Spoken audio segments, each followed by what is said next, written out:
শীতের সময় সাধারণত এই ধরনের এলা ডাল দেখতে পাওয়া যায়, কিন্তু আমার এখন এই গরমের শুরুতেই দেখা যাচ্ছে।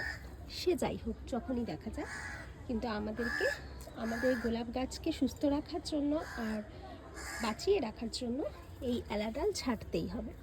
এলা ডাল মানে কি তোমরা নিশ্চয়ই জানো, যারা জানো না তাদের জন্য আজকে আবার একবার বলে দিচ্ছি। এলা ডাল হলো এই গ্রাফটিংয়ের নিচ থেকে, এখানে গ্রাফটিংয়ের নিচ থেকে যেই সমস্ত ডালগুলো বের হয়, সাধারণত এগুলো 7 পাতার ডাল থাকে।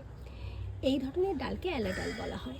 এই ডাল থাকলে তোমার গাছে কোনো দিনই ফুল হবে না, আর তোমার যে আসল গাছটা, যেই গাছটা তুমি শখ করে কিনেছো সুন্দর ফুল দেখে, সেই গাছটাই কিন্তু ধীরে ধীরে মারা যাবে। তো আমরা কি করব, এখান থেকে এই এলা ডালকে সাথে সাথে ভেঙে ফেলবো।